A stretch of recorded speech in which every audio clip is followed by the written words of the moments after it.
네, 저는 합격의 법학원 피셋 논리와 비판을 담당하고 있는 박완영 팀장이라고 합니다. 여러분은 국립외교원을 준비를 하시고 어찌됐거나 1차는 피셋을 진행을 하실 거고요. 저는 전반적으로 국립외교원을 준비하시는 데 있어서 어떠한 식으로 1년의 커리큘럼을 가져가시면 좋을지, 그 다음에 공부 습관은 어떻게 가져가시면 좋을지를 중심으로 전반적인 설명을 좀 간단하게 좀 드리도록 하겠습니다.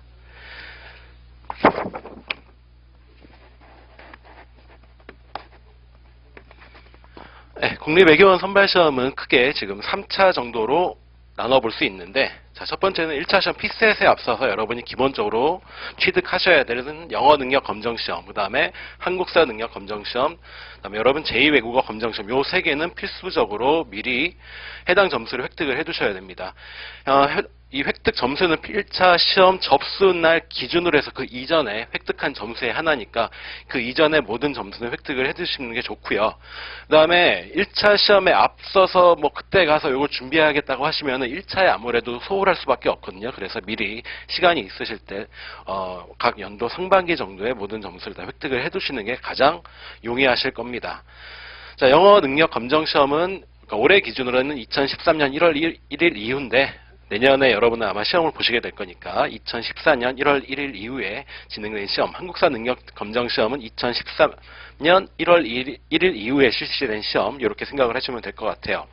근데 내년에 이제 여러분이 시험을 보실 때는 한 과목이 이제 헌법이 추가가 됩니다. 요것만 이제 신경을 쓰시면 되겠고, 1차 시험 종료한 후에 2차 시험에는 전공평가 3과목이 들어갑니다. 요거에 관련된 얘기는 뒤에서 같이 해드릴게요. 또한 학제 통합 논술 시험, 이렇게 해서 총 이틀 동안의 시험이 진행이 되겠습니다.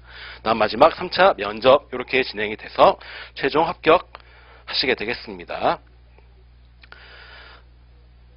헌법 과목은 이렇게 됩니다. 기준 점수 60점 이렇게 되는데, 각 시험은 언어논리 시험과 합쳐서 헌법과 같이 시행이 될 겁니다. 그래서 언어논리 90분, 헌법 40분에서 총 1교시 130분 동안 시험이 진행이 될 거예요. 어느 정도 1차 시험의 집중력 저하가 여러분의 점수에 많이 좌우를 하거든요. 그러니까 130분 동안, 그 다음에 2교시, 3교시 동안 여러분이 집중력을 얼마나 흐트러뜨리지 않고 유지를 할 수 있느냐, 이게 1차 패스의 관건이 될 겁니다. 운영 형태는 패스, 난패스제고요. 60점 미만이면은 1차 피셋 점수와 상관없이 무조건 탈락하게 됩니다. 이것만 기억을 해두시면 될 것 같아요. 난이도는 그럼 어떻게 되겠느냐? 현행 7급에 있는 헌법시험 정도의 난이도로 첫 시험 자체니까 너무 이렇게 어렵게는 출제하지 않을 거라고 예상을 하고 있습니다. 그러니까 이것만 이 정도로 출제가 되겠구나라고 생각을 해주시면 될 것 같아요. 자, 1차 시험 피셋입니다. 피셋. 뜻은 공직자가 지녀야 될 기본적인 소양, 이렇게 얘기를 하는데, 문제를 보시면 기본적 소양을 어떻게 알 수 있는지는 정말 미지수입니다. 한글만 잘 읽으면 될 것 같고, 숫자만 계산만 잘하면 될 것 같은 시험이 피셋 시험이죠. 근데, 어찌됐거나 여러분은 아무래도 언어 쪽에 강점이 있으신 분들이 대다수이실 것 같아요. 그래서 언어 논리, 쉽게 접근을 하시는데 생각보다 점수가 쉽게 잘 안 오르는 게 언어 논리 영역 파트입니다. 그래서 언어 논리에서는 어느 정도 여러분이 지문에 대한 판단, 지문에 대한 파악에 초점을 맞춰서 공부를 하시고 각각의 문제를 많이 좀 풀어보시는 게 가장 좋아요. 그 다음에 여성분들이 아무래도 국립외교원 지원하신 분들이 상당히 많으신데 제일 힘들어하시는 게 자료해석 과목입니다. 자료해석은 아무래도 계산도 들어가고 각각에 해당하는 조건을 막 적용시켜서 변형시켜야 되는 그런 과목이 많이 들어가다 보니까 좀 많이 힘들어 하시는 편이고요. 상황 판단은 예전에 따져보면 그런 얘기들 많았어요. IQ 테스트 시험 같다. 근데 그거는 한 5년 전 얘기입니다. 현재의 상황 판단은 그런 IQ 테스트 같은 이상한 거를 물어보는 시험이 아니에요. 아까 박어령 쌤이 말씀하신 것처럼 언어와 자료를 약간 합쳐놓은 거에다가 플러스 알파로 법, 지문이 막 들어가고 약간 그런 스타일의 지문이 되다 보니까 어느 해는 상황 판단에서 법지문 관련된 게 많이 나오고 어떤 때는 퀴즈형 문제가 많이 나오는 해가 번갈아 가면서 이렇게 출제가 많이 됐거든요. 그러다 보니까 법지문에 관련돼서 자신 있는 사람들은 그 해에는 좀 좋은 성적을 얻으시는 편이고 퀴즈형을 좋아하시는 분들은 또 반대였고, 근데 상대적으로 여러분은 그거는 기억을 하셔야 됩니다. 각각의 시험이 40문제씩이고 시험 시간은 90분이거든요. 이거는 각 문제당 2분 15초 안에 문제를 풀고 이러라는 얘기인데, 실제로 OMR 카드 체킹하는 시간까지 포함을 해보면은 각 문제당 2분 안에는 문제를 푸셔야 돼요. 근데 문제를 푸시다 보면 어떤 일이 벌어지냐면, 내가 문제를 푸는데 3분이 넘어가고 4분이 됩니다. 그래도 문제가 안 풀리는 경우가 존재해요. 자, 그럴 때 여러분 고민에 빠지죠. 아, 내가 투여한 시간이 얼마인데 요거를 그냥 지나가? 어떻게든 이 문제를 풀고 가자라는 스타일로 접근을 하시는데, 여러분이 3분 넘어가고 4분 넘어가도 문제가 안 풀린다. 그러면 그 문제는 풀어도 틀릴 확률이 거의 99%입니다. 그러니까 내가 그렇게 했는데 안 풀린다 그러면 그냥 그 문제는 없다고 생각하고 넘어가셔야 돼요. 그러니까 그거는 그런 측면이 있고, 또 하나, 여러분이 이제 기출문제를 쭉 반복해서 푸시다 보면은 내가 자신 있는 문제의 영역이 있고요. 내가 잘 못 푸는 문제의 영역이 걸러지게 됩니다. 그러면 실제 시험장 가셔서 아, 이건 내가 자신 있는 영역, 없는 영역, 요거는 시간이 오래 걸리는 문제 스타일, 그거를 먼저 골라내신 다음에 자신 있는 영역부터 문제를 접근을 하시고요. 그 다음에 시간이 좀 오래 걸려도 정답률이 높은 문제 위주로 이제 접근을 쭉쭉 그렇게 해나가셔야 돼요. 그러기 위해서 여러분이 가장 먼저 밟으셔야 될 것은 기출문제를 먼저 많이 풀어보셔야 됩니다. 기출문제를 많이 풀어보시고 그거에 대한 여러분 자체적인 판단의 기준을 나름대로 세우셔야 돼요. 그 기준은 외교관 후보자 선발시험 커트라인이 일반 외교 대상으로만 말씀을 드리면 70점입니다. 자, 70점이라면 각 영역별로 30문제씩만 푼다면 평균 75점이 나와요. 하나 2.5점씩인 시험이거든요. 그러니까 무슨 얘기냐면 내가 40문제지만 국립외교원 합격하기 위해서는 30문제만 풀어갖고 제대로 풀어서 다 맞추면은 합격하는 그런 시험이다라고 생각하시면 되거든요. 그러니까 조금 마음이 편해지죠. 내가 문제를 스킵하고 넘어가도 몇 문제까지는 넘어가도 괜찮다. 그래도 한 10문제까지는 넘어가도 난 좀 괜찮다라고 생각을 해주시는 게 좋아요. 그러니까 피셋은 아무래도 그날의 컨디션도 영향을 미치지만요. 뭐 집중력, 그 밖에도 뭐 자신감도 굉장한 영향을 여러분한테 끼치게 됩니다. 그러니까 최종적으로 여러분이 기출문제를 나중에는 수도 없이 반복을 하실 거예요. 기출문제를 반복하시면서 목표 자체는 반복을 뭐 한 4-5번 쭉 하시는 와중에 평균 90점 이상이 꾸준하게 형성이 된다고 하시면은 모든 문제에 대해서 내가 어느 정도 풀 수 있는 능력이 있고 감이 있다라고 생각을 하시면 됩니다. 그래서 기출문제를 내가 평균 90점이 나올 때까지 쭉 계속 연습을 하시고요. 답이 생각나는데요. 답이 생각이 나면 좋습니다. 뭐가 생각이 나야 되냐면, 그러니까 이 문제에 대한 답은 2번이야. 이게 말고 이 문제는 이게 함정이었고 이런 식으로 풀었어야 빨리 접근을 할 수 있었어. 여기에 초점을 맞춰서 90점을 맞추는 데 목표를 두시고 꾸준하게 연습을 하셔야 돼요. 자, 그렇게 해서 최종적으로 시험 보러 가셨을 때 평균 70점 이상 맞는 거 그렇게 어려운 일 아닙니다. 그래서 국립외교원은 좀 행정고시 예를 들어 5급 공채에서 국제통상직이 어떻게 보면 약간 유사한 그런 과목이긴 한데, 그러니까 과목이라기보다 유사한 분야죠. 분야긴 한데 국제통상직은 요래요. 평균이 80점이 나옵니다. 상당히 그러니까 뽑는 인원이 적다 보니까, 상대적으로 적다 보니까 커트라인이 올라갈 수밖에 없긴 하지만 상대적으로 외교관 후보자 시험이 그나만큼 조금 난이도는 동일하더라도 시험 보는 사람들의 수준이 조금 낮구나 이렇게 생각을 하고 좀 준비를 해두시면 좋을 것 같아요. 그래서 평균 75점이 나와야 되는데 여러분 피셋 경험 있으신 분 계신가요? 아예 경험이 없으신 분, 피셋이라는 걸 아예 문제조차 못 보신 분. 자, 문제 그럼 나중에 한번 기출문제 고시점 KR 들어가시면 기출문제가 나와 있습니다. 풀어보시면 어떤 결과가 대다수가 나오냐면 언자상이 있으면 언어에서 평균적으로 한 60점대가 나오실 겁니다. 그 다음에 자료 상황 이거는 개인차가 좀 있긴 하지만 자료 처음에 보시면요. 아, 이거 사람 손으로 풀려고 낸 문제가 아닌 것 같은데 계산기 갖고 두들기시는 분이 계실 거예요.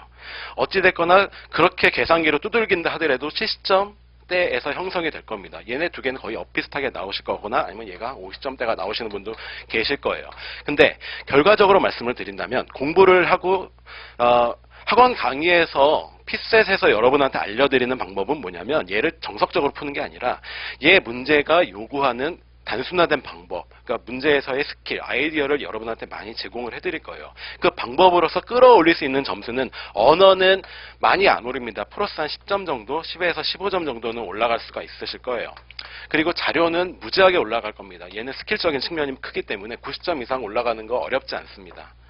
그리고 상황 판단은 물론 스타일에 따라 다릅니다. 헌법 지문, 그러니까 언어적인 지문에 관심이 있는 분은 조금 많이 올라가실 거고요. 그렇지 않으신 분들은 있지만 대다수가 그래도 70점대 형성은 되실 거예요.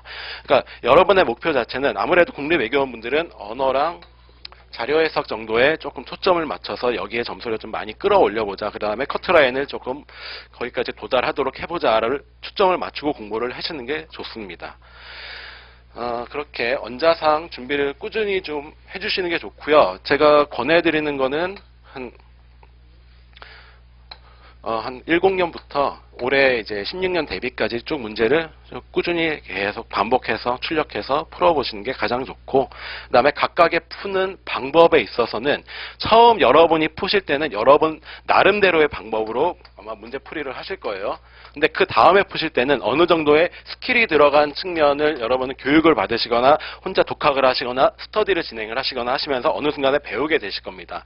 그 배움을 이용해서 문제를 푸는 스타일로 2번, 3번 쭉 반복을 해나가시고, 4번째, 5번째 가면은 어떤 식으로 해야 되냐면, 내가 스킬적인 측면은 배웠는데 다른 어떠한 방법은 또 없을까를 고민을 하시면서 보시는 방법이 있습니다. 그다음 마지막 보실 때는 요새 최근에 트렌드가 그겁니다. 자료나 상황이나 모든 거를 조건을 주고 조건에 대한 해석을 통해서 문제를 풀게끔 하는 게 최근에 트렌드거든요. 그러다 보니까 여러분은 조건을 이제 변형을 했을 때 어떤 식으로 문제가 풀릴 것이냐를 끊임없이 혼자서 이제 고민을 해나가셔야 돼요. 그러니까 조건을, 얘는 주어졌지만 이 조건을 없앴을 때 문제가 어떻게 풀리겠느냐까지 접근을 하시면은 90점 이상 올라가실 수가 있습니다. 피셋은 이런 식으로 준비를 하시면 되는데, 자, 근데요, 나중에 공부하시다 보면 궁금한 게 생겨요. 언제 생기냐면, 피셋 문제, 기출문제 많이 봤고요. 그러면 이제 뭐 해야 돼요? 라고 이제 질문을 하시는 분들이 계신데, 자, 일단, 여러분이 기출 푸시기 전에 제일 먼저 푸셨으면 하는 거는 민간 경력자 문제가 있습니다. 민간 경력자 문제는, 실제 여러분이 나중에 문제 푸실 난이도의 한 60% 정도의 수준이에요.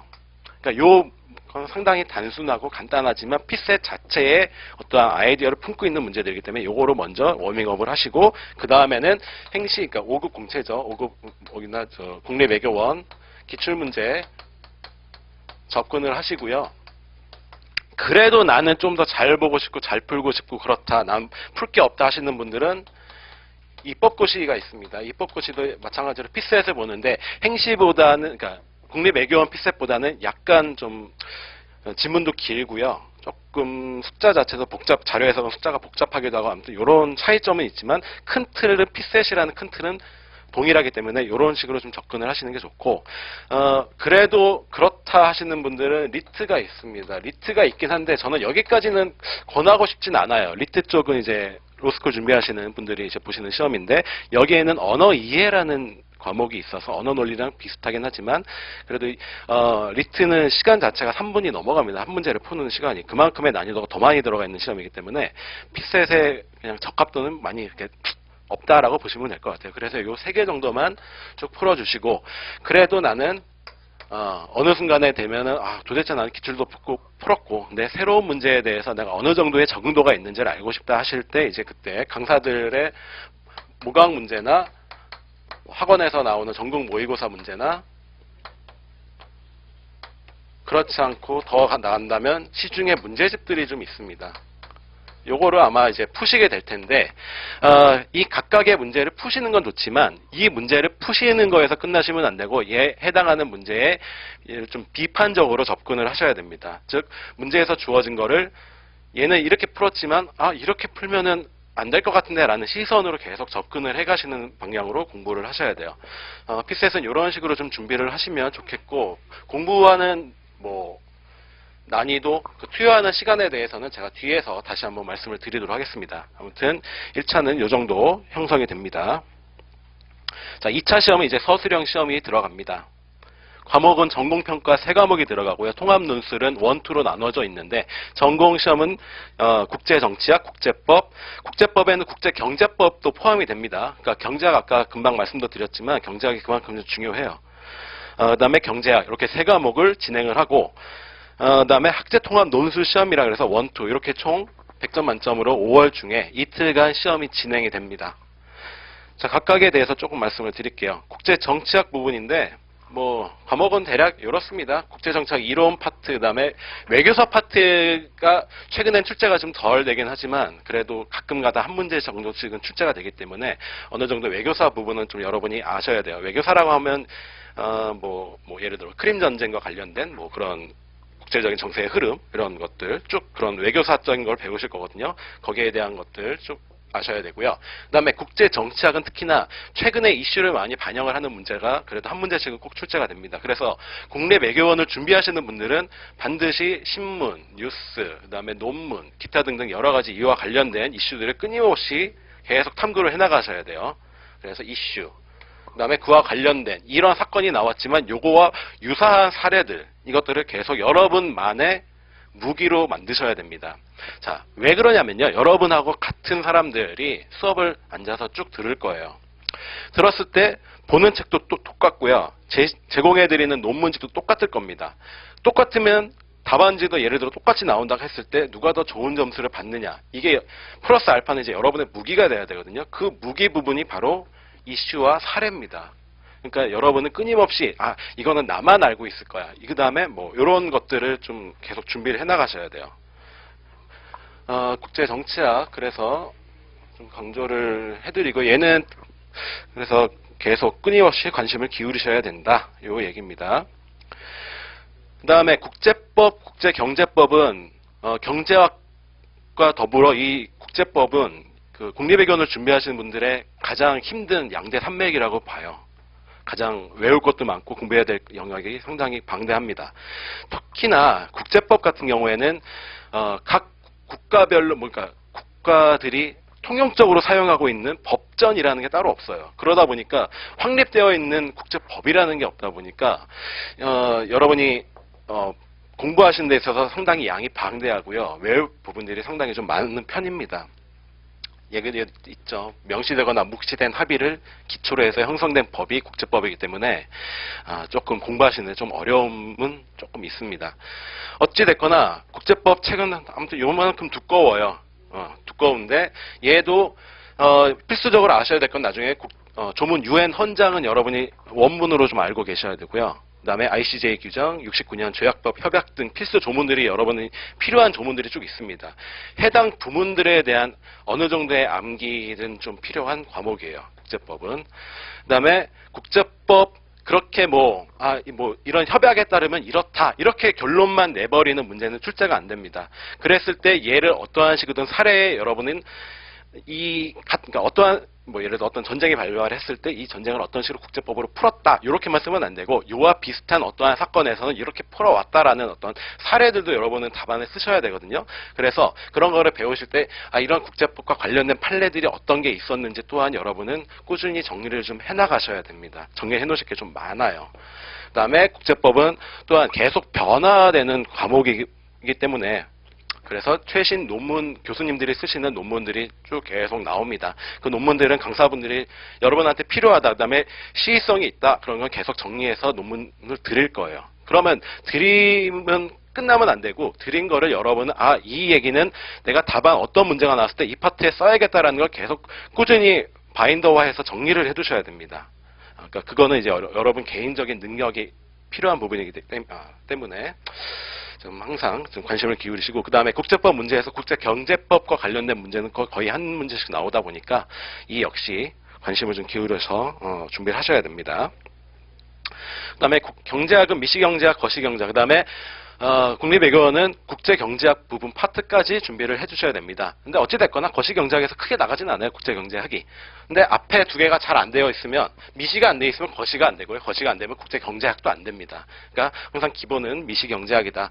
각각의 내용은 여러분도 다 아실 거고, 경제학은 특히나 여러분이 답안을 쓰시는 데 있어서 문제가 산술적으로 이거를 계산해서 그래프화 시켜서 어떻게 해라 이런 얘기가 안 나옵니다. 어떠한 사례를 여러분한테 드릴 거예요. 이러한 사례가 있고 약간 얘기한 것처럼 원유 가격이 이렇게 오르고 국제적으로 전쟁이 발발하였다 이랬을 때 어떻게 되겠느냐, 현재 상황을 분석하고 향후 결과를 예측하라 이런 식의 문제가 많이 나오기 때문에 그러한 거는 다 이제 그래프화 시켜서 여러분은 답안을 작성을 하셔야 되거든요. 근데 경제학에서 여러분이 가장 초점을 맞추셔야 될 거는 어떠한 문제가 나왔을 때 얘를 이제 서론, 변론, 결론, 그러니까 약간의 뭐라 그러죠? 그런 걸 개요 작성이라고 그러거든요. 개요 작성을 해놓는 연습을 좀 하셔야 돼요.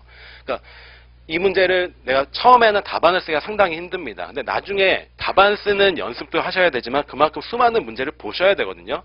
다 각각을 쓰기는 힘드니까 그때 연습하실 때는 각각의 개요는 이런 게 있고 여기에 들어가야 되는 내용은 이런 내용이 들어가야 돼라는 개요 중심으로 공부를 하셔도 됩니다.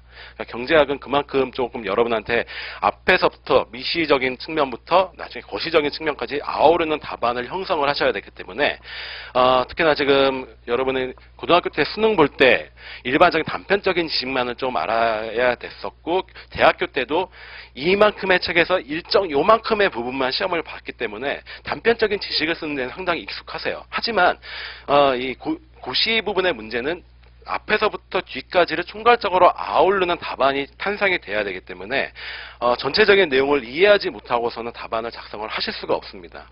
그래서 여러분은 처음에는 무조건 이해 중심으로 공부를 하셔야 되고요. 나중에 시험을 앞두고 이해를 하다 안 될 때 그때 가서 이제 시험 앞두고 이제 암기를 그때 가서 하시는 거예요. 그러니까 그때까지는 무조건 이해를 하겠다라고 생각을 하시고, 그다음에 모든 과목이 공통적이지만 여러분이 책을 많이 보고 많이 읽으면 읽을수록 여러분한테는 이득이 됩니다. 적어도 저는 아까 행시 같은 경우에 15번 정도 책을 15회독을 반복을 해야 그만큼의 전반적인 내용을 알 수 있다고 말씀드리는데, 국립외교원은 아무래도 과목도 적고 그다음에 뭐 그러다 보니까 뭐 한 10회독에서 15회독 정도 사이에서 여러분이 책을 그만큼 정독하고 다독하시면은 어느 정도 전반적인 내용이 파악이 가능하실 거예요. 그러니까 책을 좀 많이 읽어주셨으면 좋겠습니다. 그 다음에 이제 둘째 날 가면 학제통합 논술 시험이라고 있는데, 이거는 뭐냐면 앞에 우리 국제정치학, 경제학, 국제법 요거를 전공 과목으로 했었고 요 세 과목을 아우르는 문제가 출제가 됩니다. 한 문제가 쭉 출제가 되면서 그거에 대한 세부적인 문제로서 이 각각 아까 세 과목이 모두 다 투영될 수 있는 논술 문제가 여러분한테 출제가 될 거예요. 각각의 뭐 점수는 뭐 문당 수에 따라 다르기도 하고요. 뭐 20점, 20점, 40점으로 형성될 때도 있고 그때 다양하지만 어찌 됐거나 각각에 해당하는 보시면은 이거는 국제법을 관점에서 논하라는 문제구나, 국제 정치학적인 관점에서 논하라는 문제구나라는 걸 아실 수가 있을 거예요. 어찌됐거나 여러분은 세 과목을 토대로 한 전공 논술 시험을 다시 한번 보시게 될 겁니다. 그래서 이 논문 방향은 아무래도 최신 문제를 많이 담고 있어요. 최근에 현상에 관련된 문제, 그 다음에 그에 관련된 예측, 그 다음에 분석, 요거를 요구하기 있기 때문에 항상 최근 이슈를 중심으로 공부를 해두시는 게 좋습니다. 그다음에 시간은 90분 동안 진행이 되다 보니까 아무래도 여러분이 옆에 놔두고 베꼈어도 그 90분 안에 시험지 채우기 힘드시거든요. 근데 뭐 어떤 내용이든 머리에 있는 거를 초인적인 능력으로 시간 안에 분명히 써내셔야 되는 게 아무튼 전공 학제통합 논술 시험이라는 게 됩니다. 이렇게 해서 2차 시험이 진행이 되고요. 마지막 3차 면접이 진행이 되는데, 면접은 9월 달에 이렇게 진행이 됩니다. 집단 토론, 영어 토론, 개인 PT, 인성 면접으로 진행이 되는데, 최근에 인성 면접이 좀 강화되는 추세에 있습니다. 그러다 보니까 얘를 좀 구분을 해서 직무능력, 공직 가치관 평가로 구분해서 여러분한테 진행이 되고 있고요. 아무튼 면접에서 예를 들어 지금 국립외교원 같은 경우에 제2외국어에서 국가공인 인증시험으로 인정받지 않는 그런 언어들이 있습니다. 그런 시험은 1차에서 점수 공인 인증 점수를 못 내잖아요. 그런 아랍어 같은 경우에는 그래서 면접 때 해당 능력을 검증하는 심층 면접이 들어갑니다. 그런 차이는 좀 있습니다. 이렇게 해서 면접까지 진행이 되면 향후에 이제 국립외교원을 여러분은 입소를 하시게 됩니다. 그래서 입소하셔서 1년간의 커리큘럼이 이렇게 짜여져 있어요. 학기는 총 3학기, 각 학기별로 중간고사, 기말고사가 다 진행이 될 거고요. 중간중간에 봉사활동도 나가셔야 되고 아무튼 많이 바쁘십니다. 그리고 특히나 영어를 상당히 강조를 합니다. 국립외교원 같은 경우에. 그래서 특별히 6주 동안 영어 집중과정이 다시 또 운영이 되고요. 아무튼 영어를 무지하게 잘하셔야 됩니다. 국립외교원 입소하셔도. 자, 이렇게 해서 총 국립외교원 입소 후 그다음에 수료까지 밟으시면은 여러분은 이제 이제 외교관에 비슷한 그런 준하는 업무를 하시게 될 겁니다. 자, 그럼 관련 통계를 간단하게 살펴보죠. 작년 기준입니다. 작년에는 이랬어요. 접수 인원이 한 750명 정도 됐었는데 그 중에 262명이 합격을 했습니다. 경쟁률은 24.2대 1 정도 됐었고요. 아까 국제행정고시 국제통상직은 워낙 뽑는 인원이 적다 보니까 거기는 100대 1이 넘어가고요. 여기는 그나마 좀 낮죠. 낮아도 낮은 것 같지는 않지만. 그 다음에 1차에서 2차 합격까지 불합격 220명, 그러니까 최종 선발 인원 한 1.3배수 정도를 1차에서 2차 갈 때 거른다 이렇게 생각을 하시면 되고요. 최종적으로 억울하긴 하지만 면접에서 요만큼이 떨어졌습니다. 20%, 10%에서 20% 내외가 좀 떨어집니다. 이렇게 생각을 해주시면 되겠습니다. 자, 2014년에 일반 외교 점수는 이랬고요. 2015년에는 뭐 비슷하긴 하지만 일반 외교 점수가 약간 좀 높아졌죠. 그러니까 그만큼 여러분들이 이제 피셋에 대한 좀 경험이 많다라는 것을 반증하고 있다고 보시면 되겠어요. 그다음에 2차 점수는 약간 낮아지긴 했지만 어찌됐거나 시험 보는 인원에서 합격생은 골라냈어야 됐기 때문에 그 인원을 반영한 점수다라고 생각을 하시고 그렇게 크게 낮아졌네, 그걸 공부 좀 덜 해야지, 이거는 아닙니다.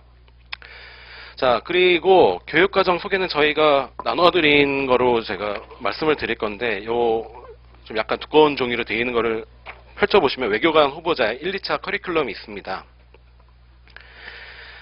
지금 1차하고 2차를 나눠놨는데, 어찌됐거나 여러분 1, 2차를 같이 병행을 하셔야 될 거예요. 근데, 적어도 예비순환, 그러니까 6월까지죠. 6월까지는 여러분은 2차 과목에 무조건적인 집중을 하셔야 됩니다. 1차는 그 당시까지는 그냥 하루에 한두 문제 정도씩 꾸준하게 푸는 정도로 가시면 되고요. 그 대신에 1순환 7월에서 들어가기 시작하면은 여러분은 이제 1차도 약간씩은 병행을 해주셔야 돼요. 그때 가서, 그러니까 초반에 지금 6월까지는 2차 논문 과목이 한 90% 공부 시간을 할애했다면 1차에는 한 10% 정도 할애를 하시면 되고, 그 다음에 7월 넘어가면은 1차에 한 40%, 30, 40%, 나머지 60, 70%는 2차에 집중을 하시면 되는데, 이때 집중은 무조건적인 이해를 초점에 맞추라고 말씀을 드렸고, 그 다음에 예습, 복습 필수입니다. 그리고 적어도 예비순환, 1순환은 저도 예전에 고시를 준비를 해봤지만 실강을 한번 따라가시는 게 좋거든요. 그러니까 인강도 있지만 인강과 실강과는 호흡하는 속도가 달라요. 그 다음에 집중하는 것도 다르고요. 그래서 그러니까 실강은 적어도 이 기간에 한 번쯤은 여러분이 들어주셨으면 좋겠습니다.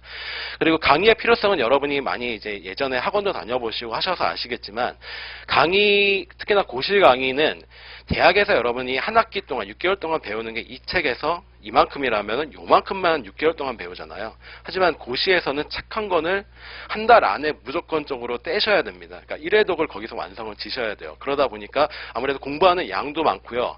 정리도 안 되고요. 예복습이 밀리면은 그 다음 과목에도 영향을 미치거든요. 그러다 보니까 여러분이 아무리 힘들고 지치더라도 예복습은 필수, 그 다음에 수업까지 총. 그래서 이 한 과목이 진행될 때 적어도 내가 책을 3번은 어쩔 수 없이 봐야겠다라는 식으로 접근을 좀 해주셔야 됩니다. 그리고 7월 달부터 1순환 들어갈 때 이제 답안 연습을 하게 되는데, 이때 가면은 내가 어느 정도 공부했는지 본인 스스로가 알게 돼요. 답안 문제를 받았는데 내가 쓸 수 있는 게 없습니다. 왜냐하면 배우긴 배웠는데 아직 머릿속에 없거든요. 3번을 읽었지만 이게 어디에 적용되는지 이때까지는 몰라요. 그러다 보니까 가장 많이 힘들어하는 게 1순환에서 가장 많이 힘들어합니다. 내가 나름대로 공부를 하는데 안 외워지네 하는데, 이 상태에서 저렇게 하다가 2순환으로 딱 이때 10월 달에 들어가거든요.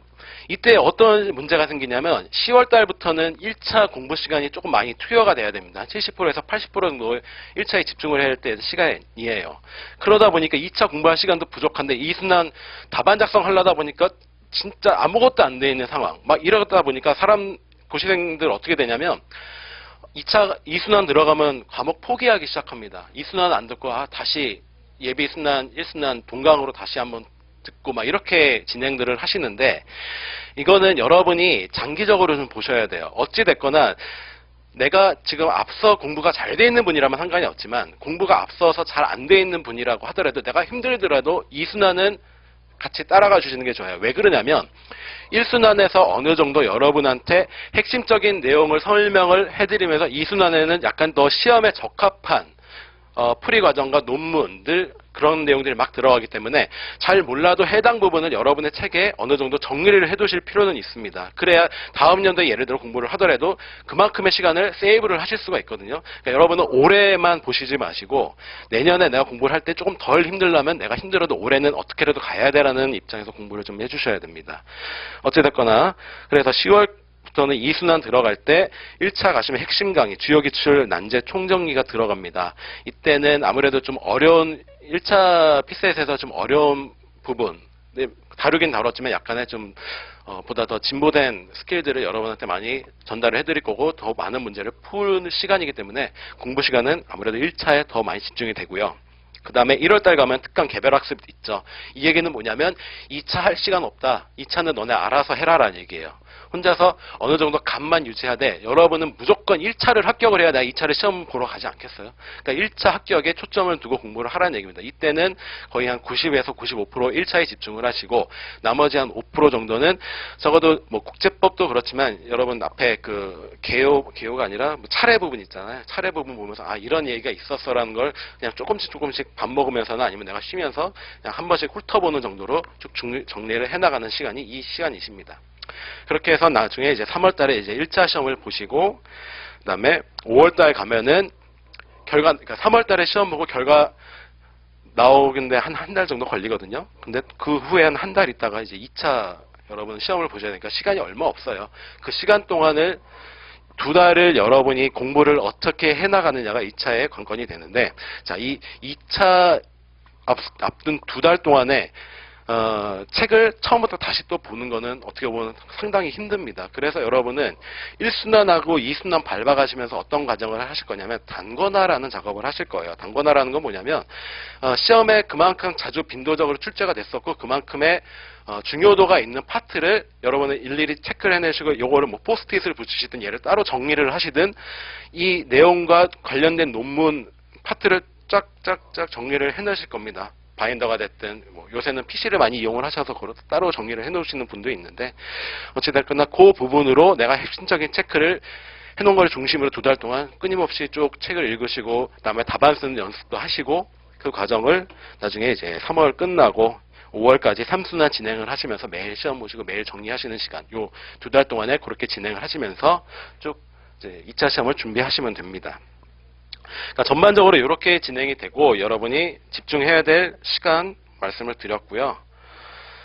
그래서 아무래도 좀 어려워하는 부분이 경제학과 국제법이다 보니까 오늘 오신 분들 뭐 말씀드렸지만 적어도 기초적인 내용을 미리 알고 공부를 들어가시는 게 좋다는 생각에서 저희가 학원에서 이렇게 준비를 했습니다. 그래서 요거 한번 그래도 짧은 강의지만 한번 좀 접근을 해보시고 아 이런 과목이구나 라는 거를 본인 스스로 한번 판단을 하시고 내가 과연 국립외교원을 할지 아니면 5급 공채에서 국제통상직을 하는 게 나을지 기타 등등 여러 가지를 한번 고민할 수 있는 그런 시간이 되셨으면 좋겠어요.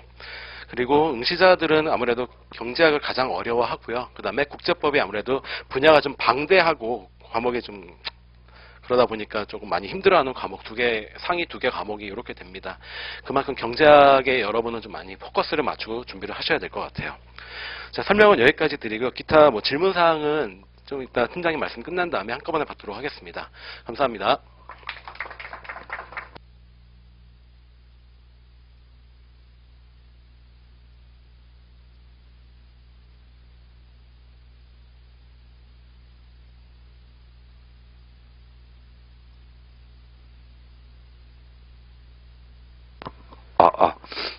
우선 장시간 자리 지켜주셔서 감사드리고요.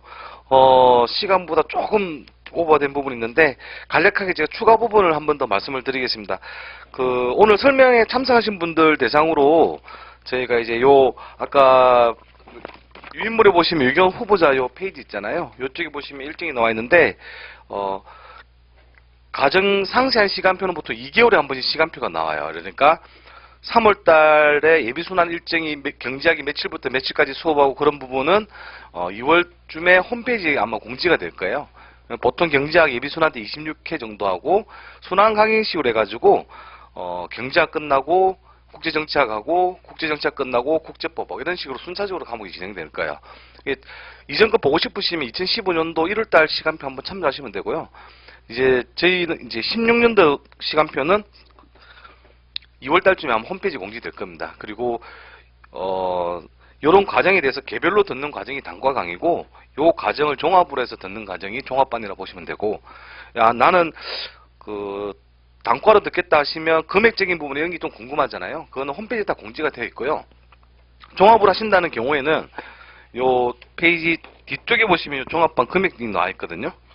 뒷페이지에 보시면 나와 있어요. 거기 보시면 이제 오늘 설명에 참석하신 분들 중에서 이제 저희가 할인을 해드리는데, 종합반 금액은 1차만 하신 경우와 2차만 하신 경우 금액이 따로 구분되어 있고, 또 동차로 하시는 경우도 되어 있는데, 오늘 뭐 종합반 할지 여부를 떠나서 나는 관심을 좀 가지고 있고, 이제 예비순환부터 시작하는 일정이 이제 2월 중순 또는 3월 초부터 진행되니까 그 종합반으로 나는 하겠다 싶으신 분들은 이름하고 연락처를 드린 원서 있잖아요. 종합반 등록 원서에 이름하고 연락처만 적어두고 가시면 나중에 종합반으로 등록하실 때는 50만 원 정도 할인을 해드리는 거로 조치를 해드리겠습니다. 그리고 이렇게 경제 수학이나 기타 등 과목 등에 대한 무료 동영상 부분은 홈페이지에 들어가셔가지고 국립외교원 쪽에 들어가시면 중간을 기점으로 해가지고 내가 바라본 모니터상으로 볼 때 오른쪽이 동영상 쪽 광고 내용이라 보시면 되고요. 좌측은 오프라인 쪽, 그러니까 실강의 강의가 어떻게 진행되는지에 대한 내용들이 나와 있으니까 그 부분 오른쪽에, 그러니까 동영상 쪽으로 보시면 배너가 있을 거예요. 가운데 그 배너 클릭하시면 경제수학부터 해가지고 국제법, 국제정치학 등 공부 방문론들 다 무료로 볼 수 있는 거 있거든요. 그거 참고하시면 도움이 더 되실 거라고 보여집니다. 추가적인 질문 부분은 제가 남아서 끝까지 다 답변 드리도록 하겠습니다. 그러면 공식적인 일정은 요거로 끝내는 걸로 하겠습니다. 감사합니다.